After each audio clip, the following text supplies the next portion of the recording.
Un truc que j'aime bien dans les mangas, c'est souvent dans certains styles de manga, les personnages principaux, c'est un peu des garçons qui n'ont pas des vies fantastiques, un peu renfermés sur eux-mêmes, et au cours du manga, ils vont apprendre à se connaître, devenir plus forts. J'aime bien ce délire-là, j'essaie de d'écrire un peu dans cette optique-là des fois. Quand quelqu'un aime quelque chose, c'est souvent parce qu'il y retrouve un peu de lui-même. C'est le cas d'Orelsan et de sa passion pour les mangas. Il s'est identifié à ces héros de shonen qui réalisent leurs rêves malgré un contexte de départ peu favorable. Son contexte, c'était celui d'un quotidien morne, ni douloureux ni réjouissant, miné par la démotivation et le sentiment de ne pas être né dans la bonne ville, dans la bonne famille, à la bonne époque. Ce tableau amer qu'il a dressé de son environnement, chanson après chanson, ne s'invente pas. Si sa musique a parlé à de nombreux Français et fait écho à leur propre existence, c'est parce qu'il est lui-même originaire de la classe moyenne provinciale. Et tout comme Naruto a donné de l'espoir à ses lecteurs en montrant qu'un cancre pouvait s'extirper de sa condition, Orelsan a pu prouver que la paresse, dont il est un ambassadeur, n'empêchait pas de percer. Mais des années après, avec 3 albums à son actif, des productions ambitieuses loin des débuts roots, un film, une série humoristique, une marque de vêtements, et même l'incarnation de Saitama pour l'anime de One Punch Man, l'image du rappeur a grandement évolué. C'est aussi lors de cette entrevue que je me suis rendu compte qu'Orelsan était à la fois un faux branleur, mais également un faux cool. Sur le premier point, il suffisait de regarder le nombre de projets sur lesquels il était impliqué pour comprendre que sa prétendue flemme était davantage un vestige de son adolescence qu'un véritable trait de caractère. Salué par Josiane Balasco et la bande du Splendide, qu'Orelsan considère à juste titre comme des génies du cinéma français, le film est un accomplissement pour ce faux branleur qui a fait de la procrastination son fonds de commerce. Il met énormément d'énergie à faire croire que c'est un branleur. Au terme d'un entretien ou d'une collaboration professionnelle, le constat de ceux qui croisent la route d'Orelsan est le même. Derrière le personnage de flâneur mollasse se dissimule un bourreau de travail. Si les journalistes expriment dans leurs papiers leur agréable surprise, certains de ceux qui pouvaient se reconnaître en cet artiste ont pu déchanter. Est-ce une imposture ?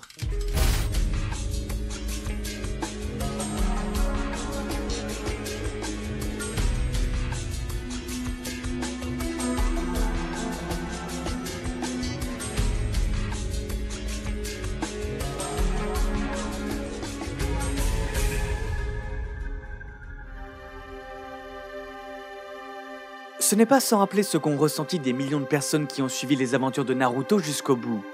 L'apprenti ninja, si faible mais si humain, s'est révélé être en fin de compte un combattant hors norme, un génie, l'enfant de la prophétie, le fils de l'éclair jaune de Konoha, en somme tout l'inverse de l'anonyme qui se serait hissé par la seule force de sa volonté.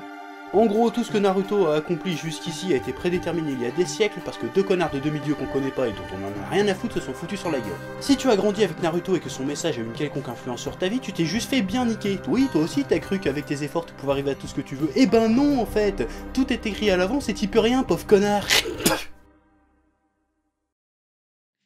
Est-ce le cas d'Orelsan ? A-t-il seulement déjà été celui qui était perdu d'avance dans le rap, dans le taf, dans la vie avec les filles ? Celui qui n'a jamais su relever aucun défi ? Fait-il vraiment partie des poissards, des chats noirs, des brassins numéro 13 ? Ou a-t-il en réalité été plus fortuné qu'il n'y paraît, ayant bénéficié de chances que tous ceux qui rêvent de monter lui jalouseraient ?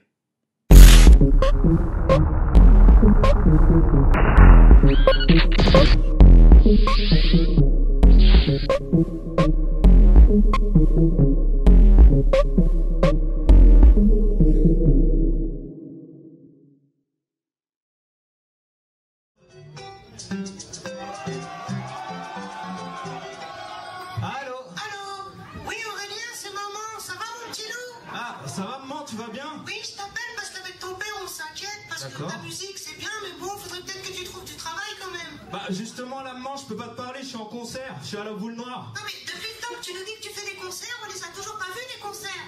Attends, bouge pas. Eh les gars, je vous demandais de faire un maximum de bruit pour montrer à ma mère que je suis à la Boule Noire. Faites du bruit!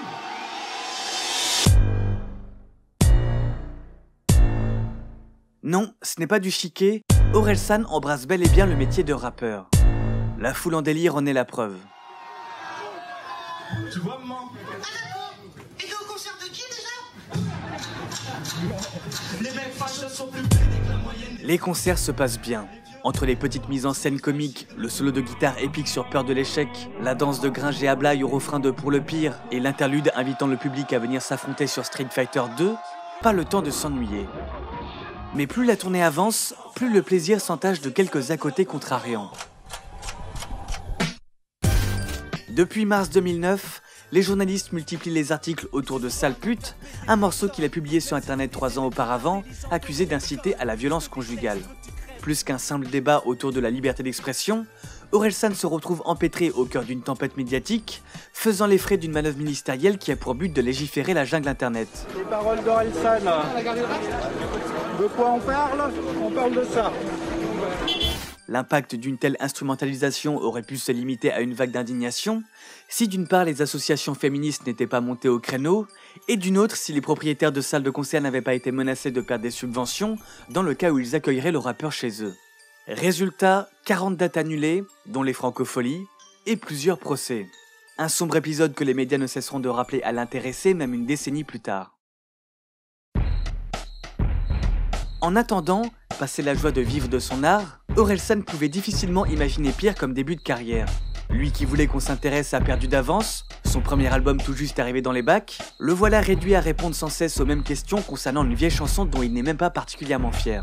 Orelsan enchaîne les coups de pub titre Pure Charts, Gala opte pour un star du buzz nauséabond, ajoutant qu'il a eu ce qu'il voulait, sa chanson No Life en témoigne, Orelsan a l'impression d'être invisible et est prêt à tout pour se faire remarquer. Mission accomplie pour le rappeur au cœur d'un énorme buzz depuis ce matin. Sur la cible que tu vises, moi je pense que ça te fait quand même une pub énorme. En tout cas, ça te crée une notoriété, puisque tu passes du mec complètement inconnu qui poste 3 vidéos sur Dailymotion pour s'amuser,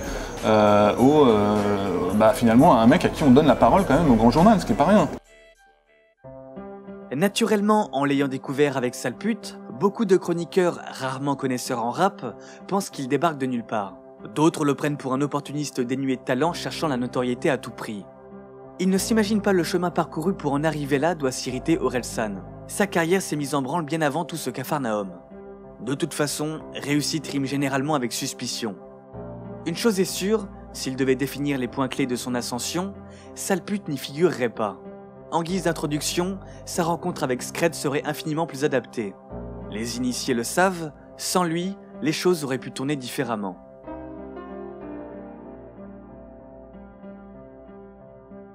Certains seraient tentés de crier au piston en apprenant que son succès s'est construit en étroite relation avec un homme ayant déjà un pied dans le monde de la musique. Votre collaboration elle a dû t'ouvrir des portes. Mais ce n'est pas comme ça que les choses fonctionnent. Il se souvient du moment où Scred faisait ses armes. C'était au milieu des années 2000, alors que des webzines amateurs commençaient à le contacter.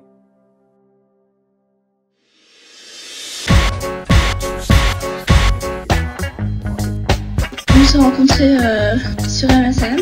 Blog désigne ses pages personnelles. Depuis le lancement de son webzine le 10 octobre 1999, l'équipe de Cosmic Hip Hop met un point d'honneur à donner aussi bien la parole aux poids lourds du rap qu'aux jeunes talents prometteurs.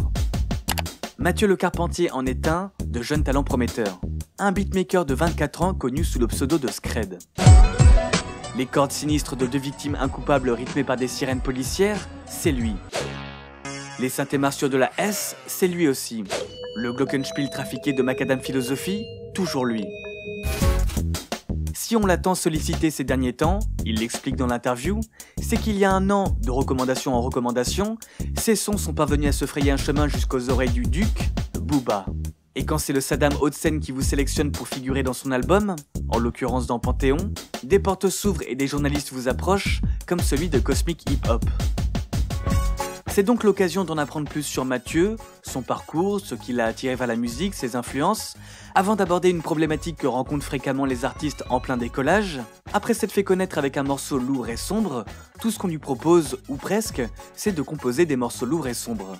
Pas d'inquiétude, Scred a bien l'intention de ne pas s'enfermer dans un genre trop étriqué, et ce, en produisant lui-même des artistes sur son label. Ses poulains sont au nombre de 5 et il les défend bec et ongles, notamment l'un d'eux prêt à entrer en studio pour son premier album, Aurel.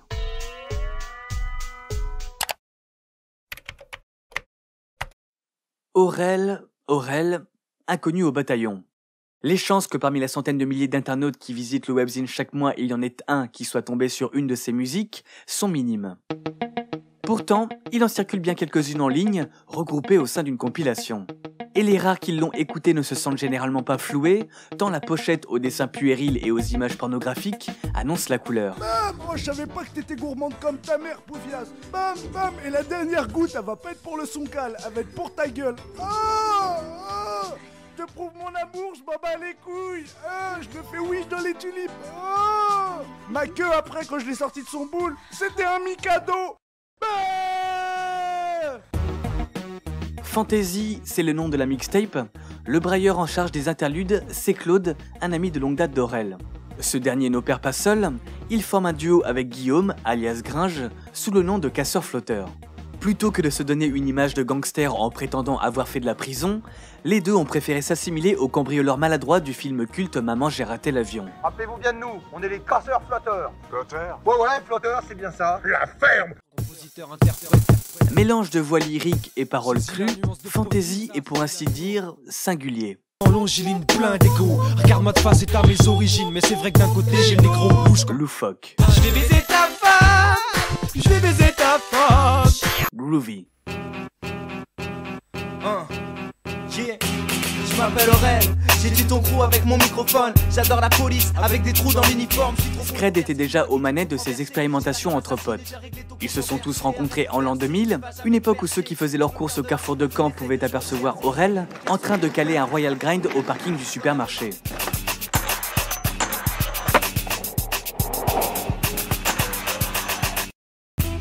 Pour sa part, c'est à l'école de commerce que Scred a fait la connaissance d'Aurélien Cotentin, à peine majeur, à peine partant pour entrer en salle de cours. Comme beaucoup, il était là parce qu'il fallait bien faire quelque chose après le bac. Rapidement, leur passion commune pour le rap les a convaincus qu'ils pourraient marcher ensemble sur les pas des Neptunes, le célèbre tandem de producteurs américains. Ainsi se sont-ils mis à plancher sur Cubase pour tenter de maîtriser les arcanes du beatmaker. Du moins c'était le cas avant qu'Aurel, sur les conseils de son entourage, constatant le fossé qui le séparait de Scred dont c'était la vocation, comprenne qu'il valait peut-être mieux lorgner du côté du rap en lui-même. Car ses aphorismes malins et sa technique étaient prometteuses. Ces années à apprendre par cœur les rimes d'IAM et NTM ou à jouer les Fred Durst dans un groupe de métal typé Limp Bizkit n'ont pas été complètement inutiles. Il n'a depuis jamais cessé de perfectionner son flow avec l'approche classique des novices qui veulent se faire un trou, impressionner techniquement, aller vite et multiplier les lives dans les radios ou les salles des fêtes du coin.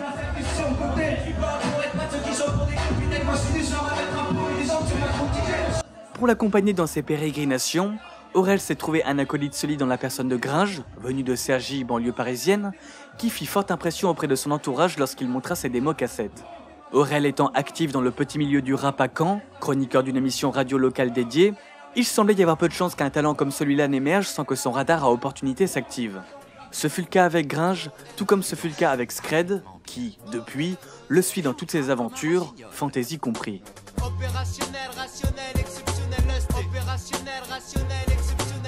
Malgré les qualités dont se vante Aurel, aucun titre de Fantasy ne survivra à son album en préparation. Aucun titre sauf un, qui donnera son nom au dit album. Si j'étais un player, j'aurais déjà perdu. On m'a tordu le cou, à chacun de mes coups tordu le concept. C'est dans ma vie, je fais des trucs débiles. Comme ça je peux rapper, en parler, ramasser des billes. Déjà à la base, je fais du rap, putain qu'est-ce qui m'a pris? Le rap m'a pris, ma vie c'est vas-y, fais-le, on verra après. En ce moment, on travaille sur l'album d'Aurel perdu d'avance, qui sera le prochain projet à sortir sur cette magnitude, assure Scred. Il est fini, on n'a plus qu'à l'enregistrer, on va ramener un nouveau délire avec cet album, ça va en surprendre plus d'un. Depuis 2 ans, on bosse dans l'ombre pour être prêt à marquer les esprits quand ce sera le bon moment. Dès mars 2005, Scred évoque Perdu d'avance comme un projet à un stade très avancé. Un discours bien optimiste, quand on sait que 4 années supplémentaires seront nécessaires pour en venir à bout. Moi ça fait 5 ans que je rappe et j'assume pas encore.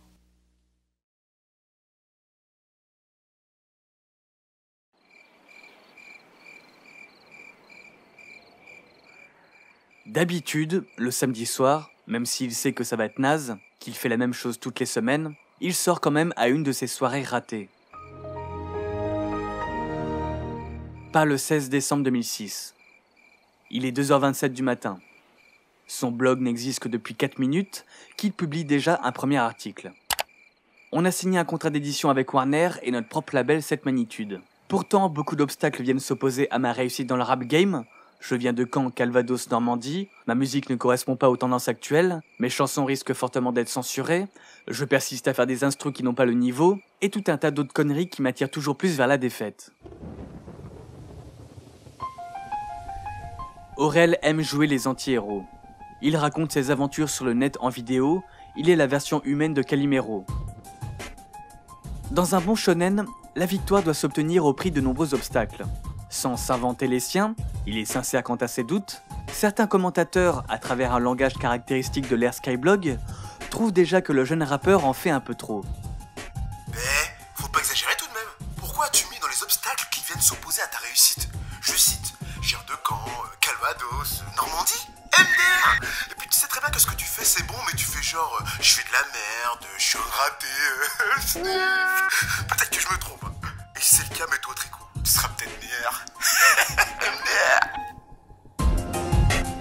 Oui, beaucoup le remarquent, Aurel a quelque chose. En quelques mois, ses clips se sont mis à réunir autour de lui une petite communauté. Le premier, Ramen, avec son introduction en bande dessinée, ses incrustations sur fond vert, ses images détourées, ses plans divers et variés, en impose malgré sa résolution en 240p. YouTube vient à peine de fêter sa première bougie.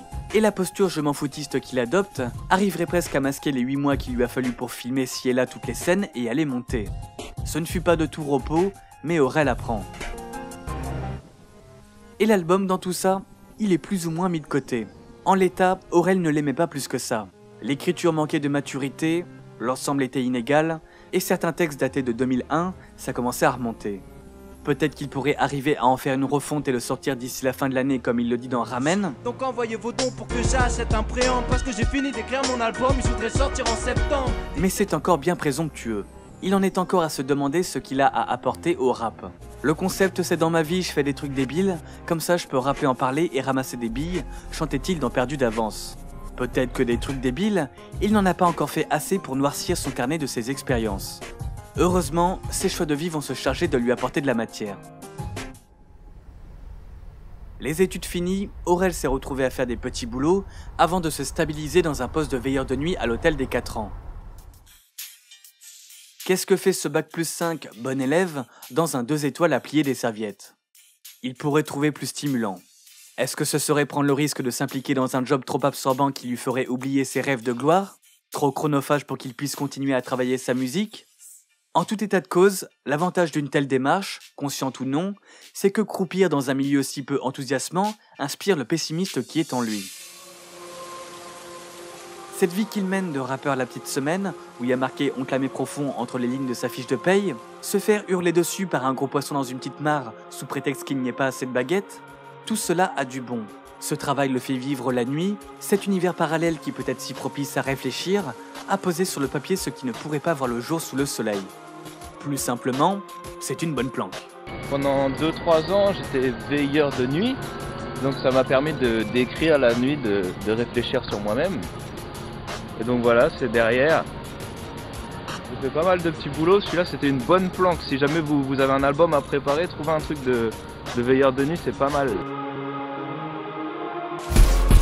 Le contre-coup d'un tel rythme décalé, la fatigue prend le pas, démotive, la routine et la tentation de procrastiner s'insinuent plus vite qu'il ne le faut et laissent la chance passer. Alors, parfois, il passe des nuits à rien faire, à regarder le temps défiler, pendant que la pluie frappe à la fenêtre.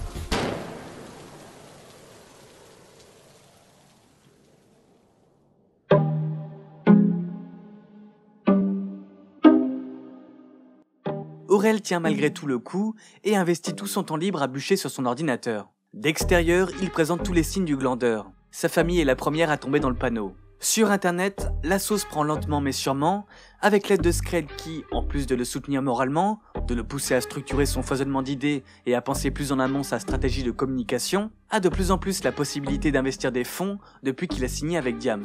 Ce contrat a tout changé pour le beatmaker, il l'a définitivement fait entrer dans le circuit et a permis de financer du matériel et le clip Ramen. Ramène une bouteille de Jackie parce qu'on arrive dans cette butte, une boulette de hache. La vidéo ne cumule pas encore beaucoup de visionnages, mais nombre d'éléments préfigurent déjà ce qui va marquer les internautes. Subitement, une tranche de la jeunesse qui ne s'y retrouvait pas à la télévision ou à la radio fait face à quelqu'un qui leur ressemble. Aurel leur parle de shit, de feignantise, de Sky et de Gundam. Un arrêt sur image rassasie tout geek qui se respecte, Berserk, Naruto, les Chevaliers du Zodiaque, Ken le Survivant, Van Damme. Aurel paraît authentique, semble partager le même quotidien que les fameux adolescents et endurer le même genre de travail peu gratifiant, le même train de vie à base de soirées alcoolisées et de galères avec les filles. En cela, Aurel est précurseur d'une nouvelle culture qui inondera bientôt les plateformes vidéo, d'une génération qui fera d'internet son royaume. En France, dans le domaine de l'humour, le Velcro, Cyprien ou encore le Joueur du Grenier se lanceront les années suivantes. Avant ça, Aurel n'avait aucune certitude qu'il y avait un quelconque intérêt à publier des vidéos sur internet. Mais la publication d'un autre clip, Saint-Valentin, va confirmer qu'il y a bien un public. J'aime pas trop les 14 février, tout le temps seul à force de me faire griller. Je te tèche la veille et je te rebaisse le lendemain, suce ma bite pour la Saint-Valentin. En plus de Dailymotion et YouTube, ces clips sont disponibles sur son MySpace, le site qui est devenu en 2 ans le 4e le plus consulté au monde derrière ceux de Yahoo, AOL et MSN, et devant eBay et Facebook. En le nourrissant régulièrement de contenu vidéo, musique et photos, Aurel semble être là au bon endroit et au bon moment.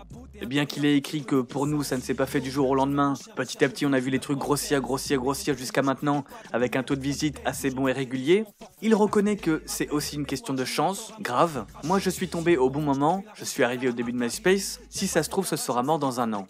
La vidéo qui a tout changé après 7 clips, c'est Changement. L'audience est record et la musicalité d'Orelsan a franchi un cap. Ses autres morceaux sont arrivés à maturité aussi. La chanson Perdue d'avance est méconnaissable, les 3/4 des rimes ont été changées ainsi que le refrain. Dorénavant, et ça avait déjà commencé avant Changement, les maisons de disques ont flairé le potentiel. Des propositions arrivent sur la table de Scred. Le moment est venu de se lancer. Mais ce ne sera pas sous le nom d'Aurel, le nom est déjà déposé à la SACEM, et le maladroit se rendra compte plus tard que c'est lui qui l'avait déposé, mais Orelsan, San étant l'équivalent du monsieur en japonais. Salut et bienvenue sur mon MySpace. Aujourd'hui c'est un jour spécial pour moi parce que c'est mon dernier jour de taf. Je sais que j'ai pas été trop présent dernièrement, mais on a avancé sur l'album, Perdu d'avance. On a trouvé un deal avec Vagram. J'ai un manager aussi maintenant qui s'occupe de moi. Je vais profiter des vacances pour finir les 4 titres qui manquent sur l'album. Il y aura des nouveautés à la rentrée, des nouveaux clips, avec des featuring. Je vais enfin pouvoir quitter ce taf de merde après 3 ans de bons et loyaux services.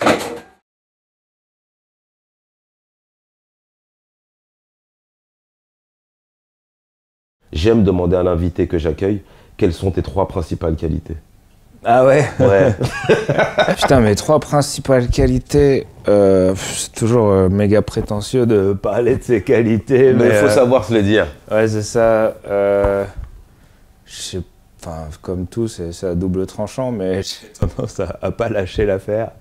Dans le sens où quand je commence un truc, ça m'obsède, quoi. Que ce soit un clip ou que ce soit une chanson ou un morceau, et si j'y arrive pas, je lâche pas, quoi. Du coup, je bosse beaucoup, quoi. Pendant que les hommes ordinaires poursuivent leur vie ordinaire, Orelsan s'est élevé au rang de star nationale. Ses préoccupations tournent désormais autour de la créativité, comment se renouveler, garder l'envie. Des problématiques plus proches d'un Saitama, déprimé devant le manque d'enjeux qui se dresse contre lui, que du petit Naruto, incapable de créer le moindre clone. Les intervieweurs ne le suspectent plus d'être un parvenu, mais s'interrogent plutôt sur les qualités qui lui ont permis de réussir. La détermination est la première qu'il s'arroge. Logique quand on a pour modèle Miyamoto Musashi, auteur du traité des 5 roues. Ouvrage du XVIIe siècle à destination des samouraïs, il invitait à parfaire l'art du kenjutsu, à améliorer ses arcanes encore et encore. Une sorte de nindo, une discipline qu'Orelsan a naturellement fait sienne et à laquelle il s'est toujours astreint dans sa quête perpétuelle de progrès. Je sais que moi par exemple, je suis pas un glandeur, j'ai jamais vraiment été un glandeur. Qui peut se targuer d'avoir les épaules pour faire de même? Lui était assez carré, équilibré, distant avec les drogues démotivantes, le shit il a arrêté en 2003, pour ne pas abandonner, contrairement à certains de ses proches. En 2011, à la sortie du Chant des Sirènes, quelques mois avant la reformation des Casseurs-Flotteurs de laquelle naquirent 2 albums, le film Commençait loin et la série Bloqué, son ami avait été blessé à l'écoute d'une de ses chansons. Même s'il avait expliqué que la morale n'était adressée à personne spécifiquement, difficile de nier auprès de Gringe qu'il s'était inspiré de lui pour l'écrire. Combien de wagons, combien de trains t'as raté? Comment faire pour les rattraper? Allongé dans 15 mètres carrés, à te demander où sont passées les 10 dernières années. Tu vis sur les aides, tu vis sur les nerfs, tu supportes plus qu'on te chambre, tu t'énerves. Les mots sont durs. Orelsan, qui pourtant a si longtemps fait dans l'autodérision à propos de sa prétendue oisiveté, reproche à son camarade de ne pas s'être pris en main. Comme si chez lui, la glande n'avait toujours été qu'une blague et n'avait jamais vraiment connu l'abattement de ceux qui croulent sous elle. Quoi qu'il en soit, Gringe n'avait pas été laissé sur le bord de la route. Dès qu'un projet prenait forme, un clip se tournait ou une tournée se profilait, Orelsan l'appelait à ses côtés. Le reste du temps, il ne parvenait pas à se hisser par lui-même, lui qui fut 2 années accro aux drogues dures et qui vivait la nuit. Tes mauvaises habitudes sont presque une fierté, tes défauts sont devenus ta personnalité, méfie-toi à qui tu demandes du réconfort, tu pourrais trouver de quoi t'apitoyer sur ton sort. Dans ce titre de titres qui suivent, le premier c'est La Morale. Ouais. T'en avais pensé quoi de ce titre à l'époque? Je l'avais mal pris, après Aurel m'avait expliqué que c'était pas forcément un morceau qui m'était destiné, qu'il était allé piocher, mais comme Aurel fait d'habitude, quoi, il pioche autour de lui. Je me suis quand même énormément retrouvé dans ce morceau. J'ai trouvé ça très impudique, tu vois, et que moi je pense que ça m'a touché, j'étais touché dans mon ego et que je me suis senti mis à poil d'un coup, tu vois. Et pareil, par la suite, j'ai compris que c'était aussi une jolie déclaration d'amitié, tu vois, un truc... c'est un très beau morceau. Puis il est hyper révélateur de comment je vivais à l'époque. Mais c'est plus le regard qu'Aurel portait sur moi, puis j'étais pas le seul, tu vois, comme ça, à vivre un petit peu en marge de tout. Au milieu de ceux qui vivaient en marge de tout, Orelsan a pu un temps se fondre parmi eux, au point peut-être de se confondre avec eux. Sans que ce soit une aspiration, faire partie des connards moyens c'était son pire cauchemar, il a pu croire qu'il était comparable aux autres. Normal quand, comme tout un chacun, il a traversé les épreuves du jeune adulte peinant à s'épanouir, ignorant encore qui il est, quelles sont ses qualités et ses défauts. En cela, Perdu d'avance est paradoxalement son album le plus personnel et celui qui lui ressemble le moins. Car il fut simplement le récit d'un gamin qui se cherchait. Ce qu'il a trouvé à l'arrivée, ce sont des facultés hors normes, une redoutable ténacité donc, une inventivité qui vaut de l'or, de celle qui lui permet de traduire des concepts compliqués en adages simples, ou d'écrire à l'appel des sketchs devenus cultes. Fort de ses attributs, Orelsan n'était pas perdu d'avance. Il était voué à gagner. Mais il est facile de faire dans la voyance quand le futur a déjà eu lieu.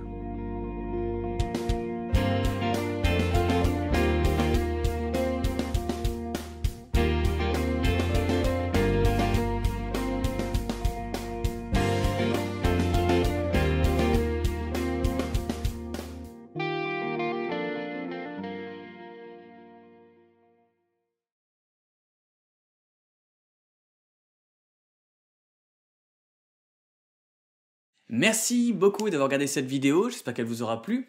J'ai vraiment dû me creuser la tête pour celle-ci parce que moi le rap à la base j'y connais rien du tout, je suis plutôt rock metal on va dire de base, mais ça m'a vraiment passionné un petit peu d'entrer en immersion dans ce milieu.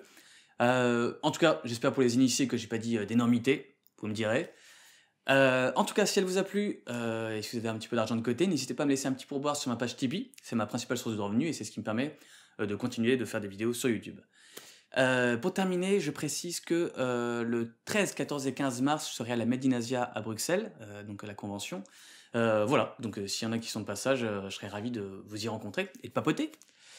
Et bien, en attendant, moi je vous donne rendez-vous le mois prochain pour une nouvelle vidéo, et cette fois-ci, ça sera l'épisode 10 de mon vlog La Quête. Voilà, allez, à bientôt, ciao!